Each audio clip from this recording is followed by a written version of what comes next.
A luchar contra esta enfermedad. Doctor, ¿cómo está? Ante todo, muy buenas noches. Y usted me dice algo muy importante. A ver, si la memoria no me falla, llevamos más de 70.000 casos. Probablemente ya lo superamos. El último reporte que veía del MINSA era 86 muertos producto de esta enfermedad.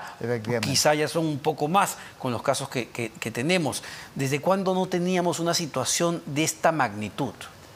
A ver, el dengue es una enfermedad viral transmitida por un mosquito que es el Aedes aegypti, ¿no? A diferencia de lo que ha sido el COVID, que el contagio directo, aquí no se contagia de una persona a otra persona. Hay un transmisor, que es este zancudo, que pica a una persona enferma, porque el zancudo es hematófago, es decir, se alimenta de sangre. Entonces viene, pica y absorbe la sangre que está contaminada de un paciente con dengue, y luego va volando, pica a otra persona sana y le inyecta. Ese es el mecanismo. Entonces, el vector, que es este zancudo, es un elemento clave para que exista el dengue. Controlar la presencia del vector es fundamental como estrategia, ¿no? Esto se conoce desde hace mucho tiempo, es una cosa similar a lo que fue la malaria, digamos, claro, ¿no? Entonces, en décadas atrás, esto se logró controlar tanto dengue como malaria, porque hubo campañas muy importantes de erradicación de los vectores, o sea, de los zancudos. Estoy hablando de los años 60, 70, donde además se tenía un aliado poderoso para la fumigación y la eliminación de los vectores, que fue el famoso DDT. Pero tanto los zancudos, como ahora lo sabemos perfectamente, los virus, las bacterias, se consideran seres inteligentes. ¿En qué sentido? De que generan defensas contra lo que los ataca. Entonces, con el andar del tiempo, después de los 70, que se redujo tremendamente a los años 80, se hicieron resistentes a este insecticida poderoso que era el DDT, y se empezó a expandir en toda América Latina, en todas las zonas tropicales, a decir verdad. Y es por eso que ha reaparecido a finales de los 90 y luego los años 2000 en adelante. En el Perú, el momento pico, digamos, ya en el presente siglo, fue el año 2010, donde hubo una epidemia, principalmente en la selva, Iquitos y otras zonas, también la costa norte, siempre vinculado a lluvias y por lo tanto acumulación de agua. En el caso del dengue, el zancudo, a diferencia del Anófeles, que es de la malaria que busca los pantanos, aquí no, es aguas limpias. Es decir, hay una relación directa entre intensas lluvias, como las que vivimos recientemente, y aumento del dengue. Exactamente, pero con otro elemento adicional. Porque, digamos, Lima no está lloviendo. Y Lima está lleno de Aedes. Entonces, es que tenemos, por las condiciones sanitarias, donde un porcentaje muy alto de personas no tienen servicios de agua corriente, las familias acumulan agua. Entonces acumulan agua limpia, pero ahí viene el zancudo, ahí se cría. Entonces, limpiar los reservorios para eliminar los huevitos que ponen el zancudo hembra es fundamental. Esa es una estrategia que compromete la participación de la gente. Pero hoy por hoy, ¿estamos en el peor momento del dengue en el país? Bueno, estamos en el pico más alto de esta última epidemia, que es la más alta de los últimos 30 años, digamos así. ¿Cuál debería ser la estrategia para combatirla? Porque, a ver, doctor, yo recuerdo muy bien cuando empezamos a hablar de las intensas lluvias, de esto que ya parecía conformar un fenómeno del Niño, ya se advertía que lo más probable que ocurra, que ya había casos de dengue, es que esto se incremente tal cual. Pasaron semanas, ¡fum!, explotó en un montón de regiones. Claro, y se combinaron dos factores climáticos que, a decir verdad, no estaba previsto, digamos, a fin del año pasado, el ciclón Yaku. Nadie lo previó. Y el ciclón Yaku creó condiciones climáticas que permitió ese desarrollo de la Aedes. Y luego el niño costero, ¿no es cierto?, que está todavía terminando o está extendiéndose, pero ni bien va a terminar el niño costero, eso ya está anunciado, es muy probablemente que venga el niño global. Claro. Entonces lo que vamos a tener ya este año es donde se han juntado las condiciones más negativas, digamos así, desde el punto de vista del cambio climático, pero va a empalmar con este niño global y prácticamente vamos a hablar no de 2023, vamos a hablar de 2023-24. Pero hoy por hoy estamos en el pico más alto de esta epidemia, al menos en los últimos 30 años. Sí, definitivamente. Porque como dije, el año 2010 tuvo 35.000 casos en todo el país, principalmente en Loreto, la selva, pero también en la costa norte. El niño costero del 2017, uno de los principales impactos en la salud pública, aparte por supuesto de las inundaciones, desbordes, etcétera, fue el dengue. Y en el 2017 tuvimos 68.000 casos, o sea, casi el doble del 2010. Luego se redujo, pero este año ya vamos por encima de los 70.000, o sea, de largo va a ser el año de mayor incidencia de dengue en el Perú. Y doctor, a ver, porque muchos nos quedamos con el tema de la COVID-19, ¿no?, que se hablaba de una pandemia. ¿Lo que estamos viviendo es considerado una epidemia o una pandemia? ¿Y cuál es la diferencia, por favor? No, es una epidemia. La pandemia es una epidemia que se expande a muchos países. Eso es pandemia.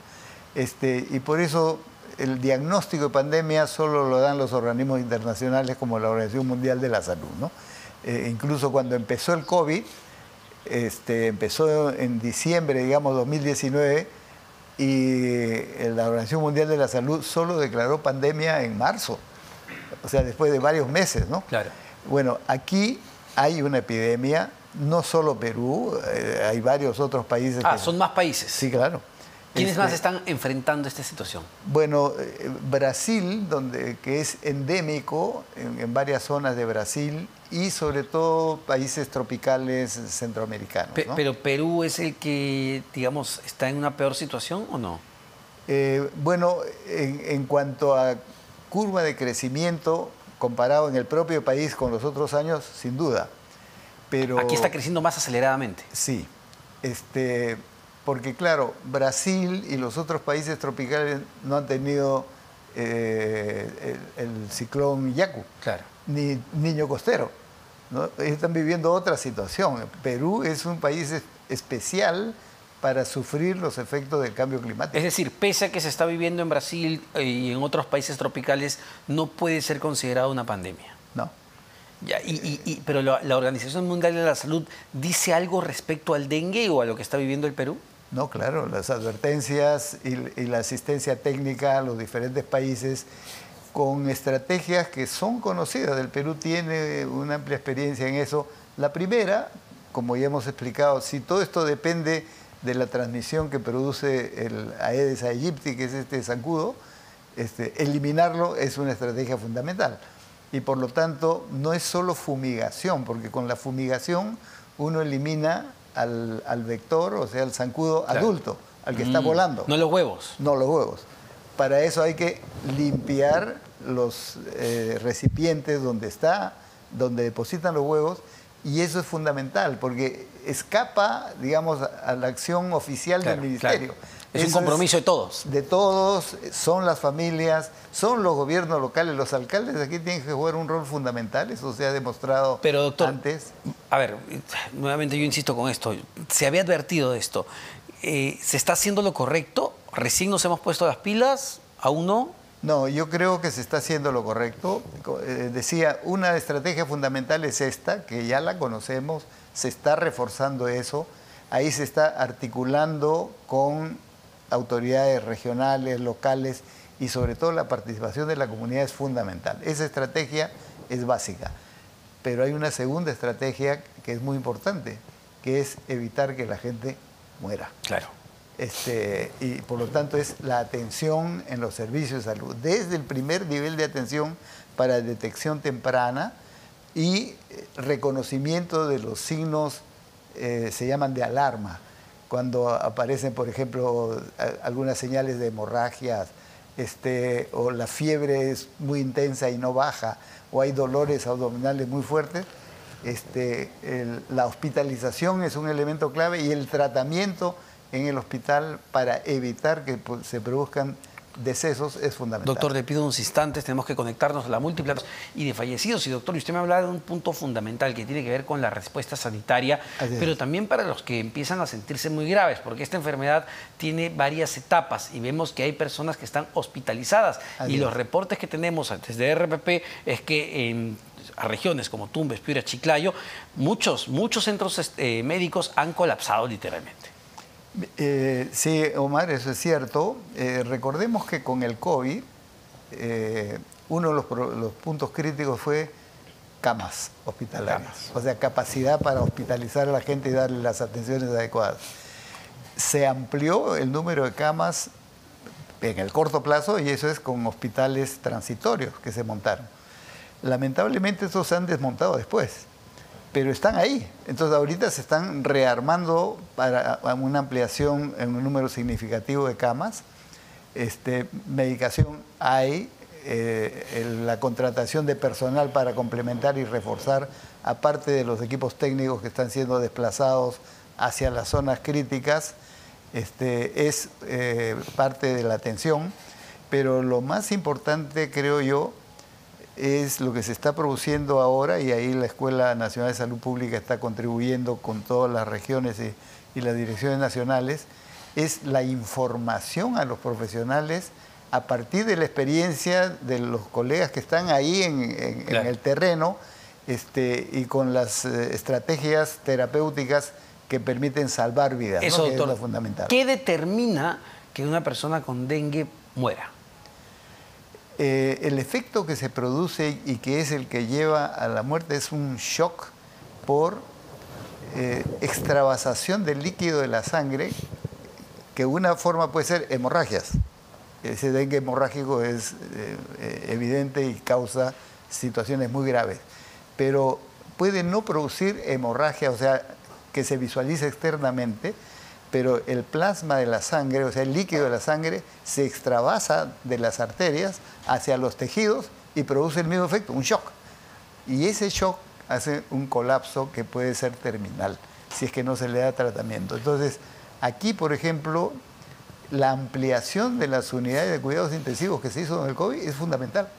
Ahorita están sirviendo y fortaleciendo, porque ese es el nivel de tratamiento inmediato que hay que hacer, ¿no? Entonces, hemorragias, shock, y otras complicaciones que se puedan presentar, es lo que los colegas tienen que atender con urgencia para evitar que una persona fallezca. Ahora, doctor, permítame cambiar de tema para terminar. El domingo se revelaron algunos cables diplomáticos de China que confirmaban un acuerdo para la llegada de un lote extra de las famosas vacunas de Sinopharm durante la época de pandemia, y lo que mereció, valgan verdades, finalmente la salida del expresidente Martín Vizcarra en todo lo que fue el Vacunagate.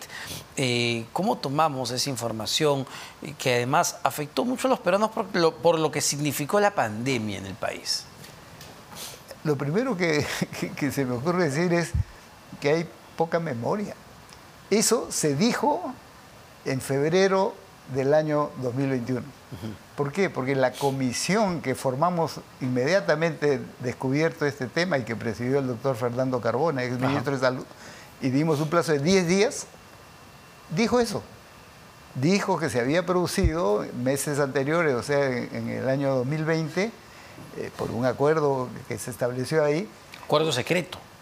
Sí, que eran 3.200 dosis adicionales a las que se necesitaban para el ensayo clínico. Eso fue un pedido expreso de Perú. Sí.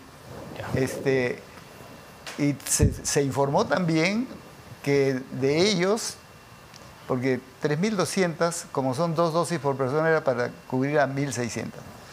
De esas 1.600, 600 personas se suponía eran de la embajada china y que por acuerdos diplomáticos iban a recibir esta protección. Que de por sí no creo que haya 600 personas en la embajada china. Y empresas, digamos, ¿no?